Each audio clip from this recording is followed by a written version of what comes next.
స్వర్గాన్ని కిందికి దించుతామన్న రీతిలో వీళ్ళు హామీలు ఇచ్చారు అధ్యక్ష.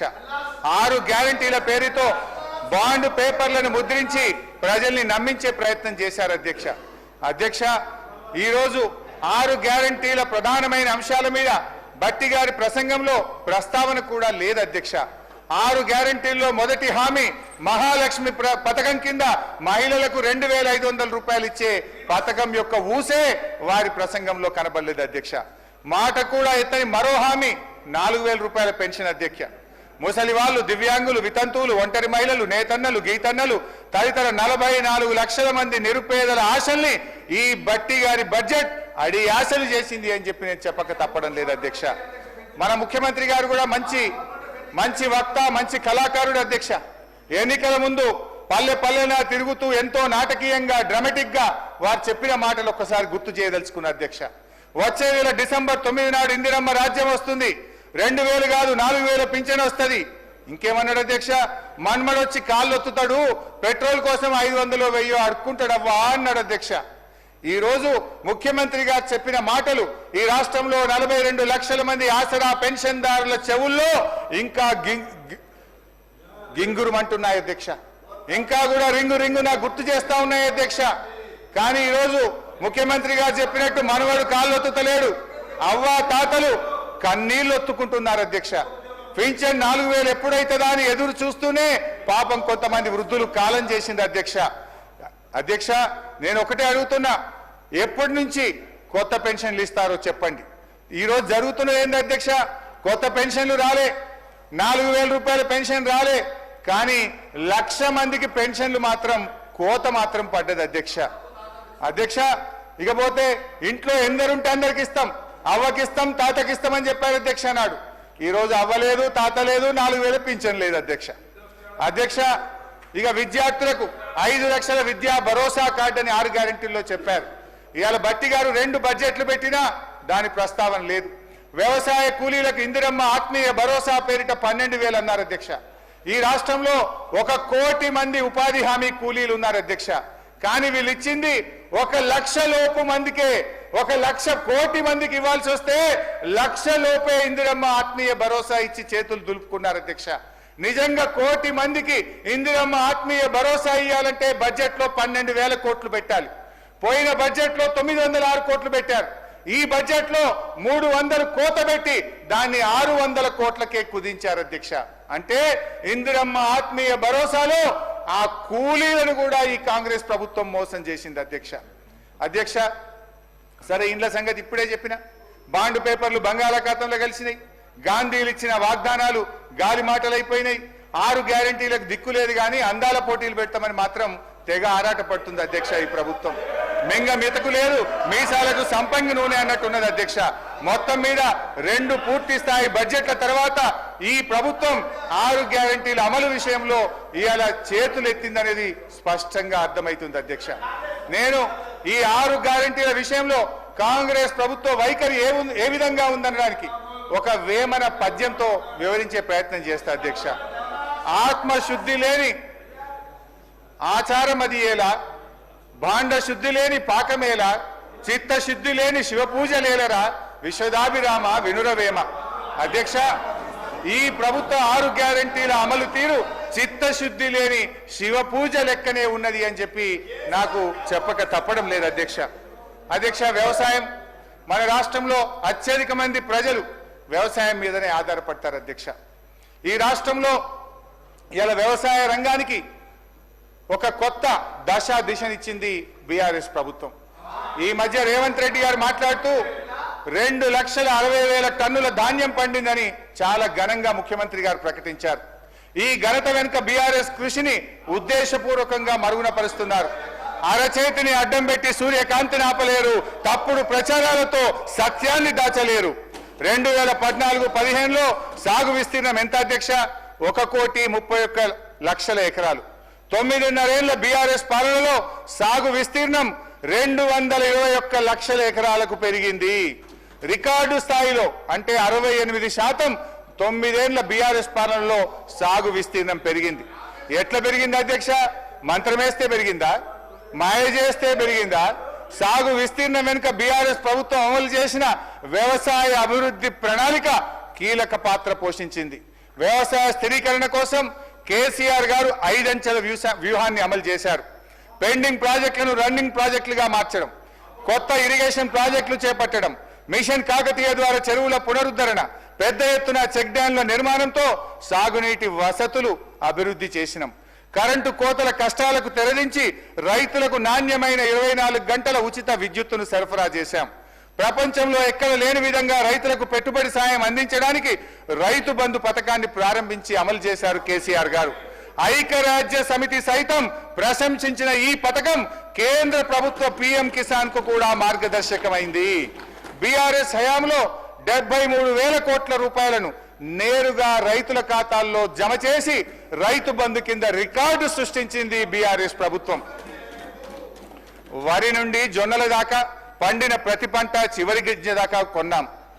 ఏ రైతైనా ఏ కారణం చేతనైనా మరణిస్తే 5 లక్షల రూపాయల ఉచిత బీమా పథకాన్ని, రైతు బీమాను కూడా తెచ్చాం. బిల్లులు లేకుండా కరెంట్ ఇచ్చాం, పన్నులు లేకుండా సాగునీరు అందించాం. ఇట్లా ఇంకెన్నో చేసినాం అధ్యక్ష. బీఆర్ఎస్ హయాంలో ఏం చేయకుండానే సాగు విస్తీర్ణం దానికదే పెరిగిందని ఈ ప్రభుత్వం సత్యదూరమైన ప్రచారం చేస్తుంది. చెప్పేవాడికి చెవుడైనా వినేవాడికి వివేకం ఉంటుంది అధ్యక్ష. బీఆర్ఎస్ కృషి వల్ల సాగు విస్తీర్ణం పెరిగితే కాంగ్రెస్ ప్రభుత్వం యొక్క అసమర్థత వల్ల లక్షల ఎకరాల్లో నేడు పంట ఎండిపోతా ఉంది. పక్క రాష్ట్రం నీళ్లు దోచుకుపోతుంటే నీళ్లు నమిలారే తప్ప నిరోధించలేకపోయారు. పెరిగిన సాగు విస్తీర్ణం బీఆర్ఎస్ ఘనత, ఎండిపోయిన పొలాలు కాంగ్రెస్ ప్రభుత్వ నిర్వాకం. ముఖ్యమంత్రి గారు ఎంత గొప్పగా చెప్తుందంటే ఎండల వల్ల పంట ఎండిపోతుందట.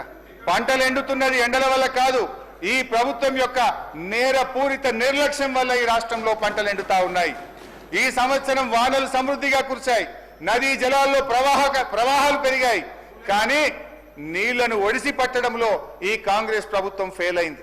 ఎంత దారుణం అంటే అధ్యక్ష, దేవాదుల ప్రాజెక్టుకు సంబంధించి 6 కోట్ల ఓఎండ్ఎం బిల్లులు చెల్లించక ఈ రోజు 600 కోట్ల విలువైన పంట వరంగల్ జిల్లాలో ఎండిపోతా ఉంది అధ్యక్ష. 33 రోజులు మోటార్లు ఆలస్యంగా స్టార్ట్ చేశారు. ఇది కాలం తెచ్చిన కరువు కాదు, కాంగ్రెస్ ప్రభుత్వం తెచ్చిన కరువు. రైతు బంధు ఇప్పుడైతే 10,000, మేమొస్తే 15,000 అన్నారు. ఎనుముల వారిని నమ్ముకుంటే ఏం జరిగింది? ఎగవేతే మిగిలింది అధ్యక్ష. వానకాలం రైతు భరోసా ఎగ్గొట్టారు. యాసంగిలో 15,000 ఇవ్వాల్సిన భరోసా 12,000 కుదించారు. ఇది కూడా కొందరి రైతుల ఖాతాల్లోనే వేశారు. రైతు కూలీలకు భరోసా లేదు, కౌలు రైతుల ప్రస్తావన లేదు. చేతు గుర్తు వారి చేతగాని పాలనలో రైతు మళ్ళీ అప్పు కోసం చెయ్యి చాపాల్సి వస్తుంది అధ్యక్ష. రుణమాఫీ అధ్యక్ష, స్టేట్ లెవెల్ బ్యాంకర్స్ మీటింగ్ లో సంపూర్ణ రుణమాఫీకి ఎంత కావాలంటే 49,500 కోట్ల రూపాయలని చెప్పారు. ఆ రోజు ముఖ్యమంత్రి గారు చాలా గొప్పగా చెప్పారు. 1 సంవత్సరం అవినీతి చేయకుండా కడుపు కట్టుకుంటే 41,000 కోట్లు ఒక్క దెబ్బకు మాఫీ చేయొచ్చని ఆ రోజు చెప్పారు అధ్యక్ష. గౌరవనీయులు భట్టి గారు తన బడ్జెట్ ప్రసంగంలో 31,000 కోట్ల రుణమాఫీ చేస్తామని చెప్పారు.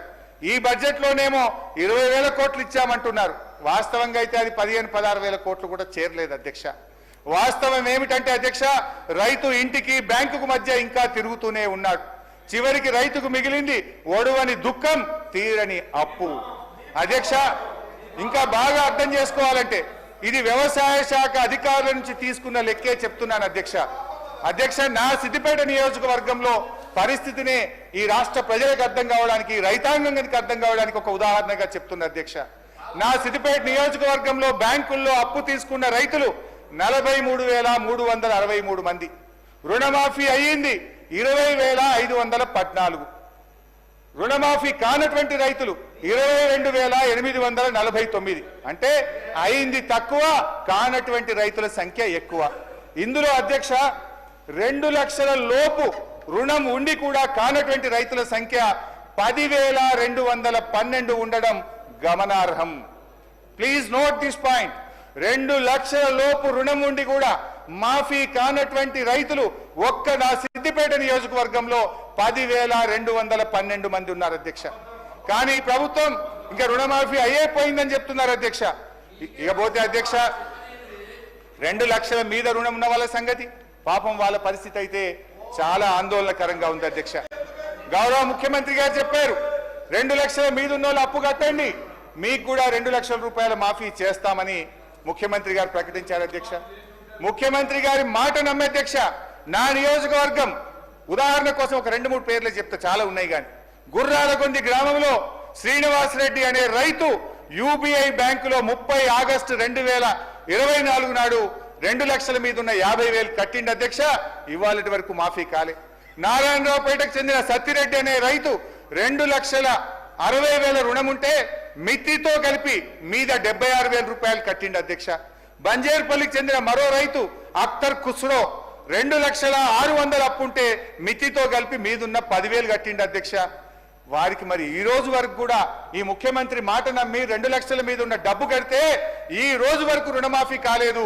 కొత్త అప్పుల మీద పడ్డాయి తప్ప మాఫీ కాక ఇలా 2 లక్షల పైన ఉన్న రైతులు తీవ్రమైనటువంటి ఆందోళనలో ఉన్నారు. దయచేసి 2 చేతులు జోడించి భట్టి గారిని, ముఖ్యమంత్రి గారిని ఈ రాష్ట్ర రైతుల పక్షాన సవినయంగా ప్రార్థిస్తా ఉన్నా. 2 లక్షల మీద ఉన్న రైతులకు, రుణమాఫీ కానటువంటి రైతులకు అందరికీ కూడా రుణమాఫీ చేయాలని, మీరు ఇచ్చిన మాట నిలబెట్టుకోవాలని చెప్పి నేను ప్రార్థిస్తా ఉన్నాను అధ్యక్ష. అధ్యక్ష అంటే నేను అనేది ఒకటే అధ్యక్ష. ఇప్పుడు లేదు, మీరు మాట్లాడుతుంటే తప్పని మీరు మాట్లాడుతున్నారు.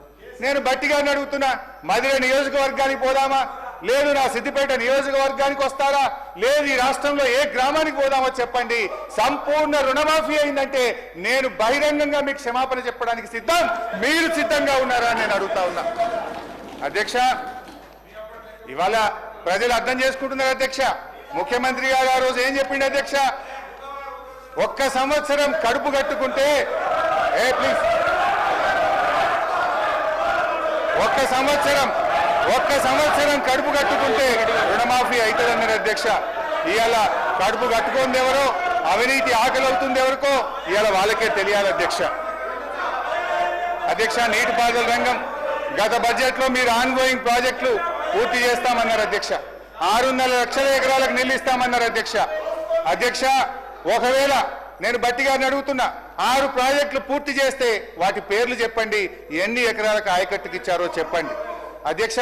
15 నెలల కాంగ్రెస్ పాలనలో ఖమ్మంలో పెద్దవాగు ప్రాజెక్టు కొట్టుకుపోయింది, ఎస్ఎల్బీసీ కూలిపోయింది, వట్టెం పంప్ హౌస్ మునిగిపోయింది, సాగర్ ఎడమ కాలువకు గన్లు పడ్డాయి, సుంకిశాల కుప్పకూలింది అధ్యక్ష. ఇవాళ మీ నిర్వాహకం ఇట్లా ఉంది అధ్యక్ష. మీ బడ్జెట్ ప్రసంగంలో అఫ్ కోర్స్ నేను దీని మీద ఇరిగేషన్ పద్ధతి వచ్చినప్పుడు డీటెయిల్ గా మాట్లాడతా, టైం లేదు. జస్ట్ 2 minutes లో 1 minute లోనే దీన్ని కంప్లీట్ చేస్తా అధ్యక్ష. భట్టి గారి బడ్జెట్ ప్రసంగంలో 511 టీఎంసీలు ఆంధ్రప్రదేశ్ కు అప్పజెప్పారని చెప్పారు అధ్యక్ష. I have all record with me. నేను మీరు అధికారంలోకి వచ్చినాక పోయిన సంవత్సరం మీరు చేసిన అగ్రిమెంట్ కాపీ కూడా నా చేతుల్లో ఉంది అధ్యక్ష. 511 టీఎంసీలు ఈ 299 ఎక్కడి నుంచి వచ్చింది అధ్యక్ష? ఆనాడు ఉమ్మడి ఆంధ్రప్రదేశ్ లో వీళ్ళే ఆ రోజు మంత్రులుగా ఉన్నారు. మీ నిర్వాహకం ఇది ఏ రకంగా వచ్చిందో ఈ అగ్రిమెంట్ లోనే చాలా స్పష్టంగా ఉంది అధ్యక్ష. I will read out and tell you అధ్యక్ష. ఇది ఏదో మేము ఒప్పుకున్నాం, ఇది మేము చేసినామని చెప్తున్నారు అధ్యక్ష. ఇది అగ్రిమెంట్ 26 June 2015 అధ్యక్ష. However, as per the arrangements, various decisions taken by the erstwhile state of Andhra Pradesh, revised allocations in both the parts of the state came to be 512 in Andhra Pradesh and 299 TMC in Telangana. List of the projects dated 18/10/2013 may be followed as the working arrangement for the current year only, without prejudice to the rights of the 2 states above their entitlements which have been raised or to be raised before appropriate forum. అంటే ఈ 299 512కు గత కాంగ్రెస్ పాలనలో తెలంగాణ ప్రాంతంలో ప్రాజెక్టులు కట్టకపోవడం వల్ల, నీటి కేటాయింపులు జరగకపోవడం వల్ల ఆ రోజు వరకు ఉన్న నీటి కేటాయింపులను ప్రాతిపదికంగా ఈ వాటర్ ఇయర్ కు తాత్కాలికమైనటువంటి అగ్రిమెంట్ చేశారు. అందులోనే స్పష్టంగా ఆ రోజు ఇంకా వీళ్ళు ఒక అడుగు ముందుకు వేసి కేసీఆర్ సంతకం పెట్టిండు, హరీష్ రావు సంతకం పెట్టిండు అంటారు.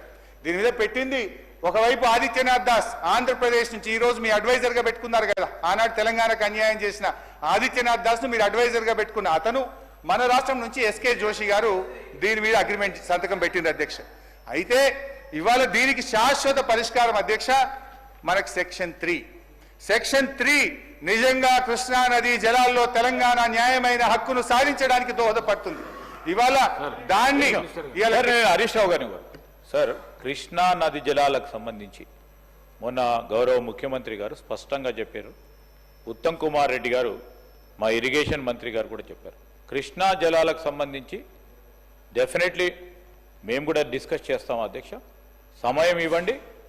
ఎవరు పొరపాటు చేశారు, ఎవరి వల్ల ఈ విధంగా జరుగుతూ ఉంది, ఎవరి పాపం ఎవరిపైన, అన్నిటి కూడా స్పష్టంగా మాట్లాడతాం అధ్యక్ష.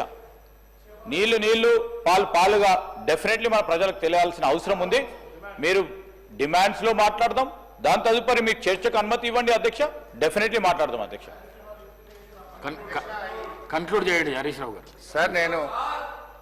సార్ నేను కేవలం 45 నిమిషాలే మాట్లాడిన అధ్యక్ష. నాకు ఇంకొక మినిమం 45 మినిట్స్ కావాలి అధ్యక్ష. Kindly please sir. అధ్యక్ష, గౌరవనీయులు శ్రీధర్ బాబు గారి ప్రతిపాదన ఐ వెల్కమ్ సార్, నేను అంగీకరిస్తున్నా. దయచేసి ఈ బడ్జెట్లోనే కృష్ణా నదీ జలాలపైన ఒకరోజు చర్చ పెట్టండి. పాలేందో నీళ్ళేందో ఈ రాష్ట్ర ప్రజలకు తెలవాలి.